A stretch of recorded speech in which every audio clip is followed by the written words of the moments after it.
रामायण की एक छोटी सी कथा एक प्रसंग है जो बहुत कम लोगों ने सुना है। जब प्रभु श्री राम, माता सीता, भ्राता लक्ष्मण वनवास में थे तो अयोध्या में दुख छाया हुआ था। और एक देर रात्रि को जब माता कौशल्या अपने महल के कक्ष में विश्राम कर रही थीं तो उन्हें आवाज सुनाई दी कि कोई ऊपर है। उनके कक्ष के ऊपर महल की छत पर टहल रहा है। एक दो बार उन्होंने ध्यान नहीं दिया, लगा कि शायद ऐसी ही आवाज सुनाई दी होगी, लेकिन जब वह ध्वनि लगातार आ रही थी तो माता कौशल्या ने देखने के लिए गई कि ऊपर कौन टहल रहा है। और वहां जाकर के जब देखा तो चौंक गई।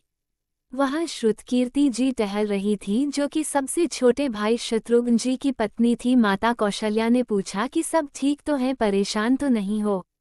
उन्होंने कहा नहीं, कोई चिंता नहीं। माता कौशल्या ने पूछा, यहाँ क्यों टहल रही हो? श्रुतकीर्ति जी ने पहले तो बताया नहीं, लेकिन फिर बोले कि यहाँ नहीं बता सकती, कक्ष में बताऊंगी, यहाँ कोई सुन लेगा। जब कक्ष में आए तो श्रुतकीर्ति जी की आंखें नम हो गईं। माता कौशल्या ने पूछा कि शत्रुघ्न कहाँ है? श्रुतकीर्ति जी ने कहा कि उन्हें तो देखे हुए 13 वर्ष बीत गए। माता कौशल्या कांप गई। तुरंत सेवकों को बुलाया गया, पालकी तैयार करवाई गई और स्वयं बैठ गई पालकी में, देखने के लिए, नगर में घूमने के लिए, पता करने के लिए कि शत्रुघ्न जी कहाँ है।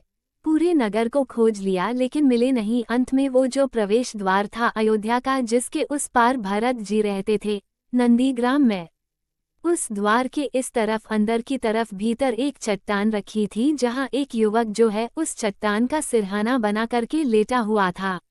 अंधेरा छाया हुआ था, दिख नहीं रहा था कौन है, लेकिन माता कौशल्या को लगा कि यही है शत्रुघ्न। जब वहां पहुंचे तो देखा वाकई में वहां शत्रुघ्न जी उस चट्टान के सिरहाने लेटे हुए थे। माता कौशल्या ने उन्हें जगाया तो अचानक से वो बोले प्रणाम करके कि माता आप यहाँ क्यों चली आई? किसी को भेज दिया होता, मैं स्वयं आ जाता। सब ठीक तो है महल में?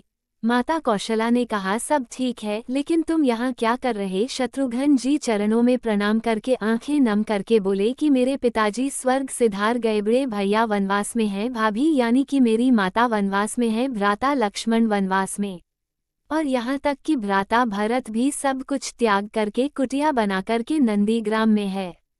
क्या विधाता ने सारा सुख, सारा वैभव, सारा धन, ये संपत्ति, ये साम्राज्य, समृद्धि सब मेरे लिए छोड़ गए?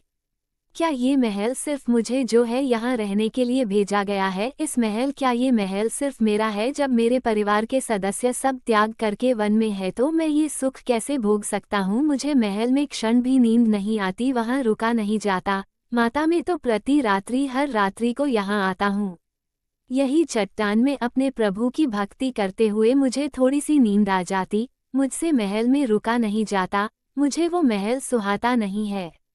मैं बार बार विधाता को कहता हूँ कि मुझे वनवास क्यों नहीं मिल गया। माता कौशल्या बहुत सारा आशीर्वाद देने लगी और कहने लगी कि चलो चलते हैं महल में। शत्रुघ्न जी ने कहा माँ मुझे मेरा त्याग करने दीजिए। छोटी सी कथा है रामायण की जो ये बताती है कि रामायण जो है ये भोग की गाथा नहीं है, ये त्याग की गाथाएं हैं। एक दूसरे से सबकी प्रतियोगिता चल रही है त्याग के मामले में। परिवार को अगर संभालना है, सहेजना है, साथ रहना है तो कई बार त्याग करना पड़ता है, अपनी इच्छाओं को, अपनी लालसा को, तभी परिवार को आगे आप ले जा सकते हैं। धन्यवाद।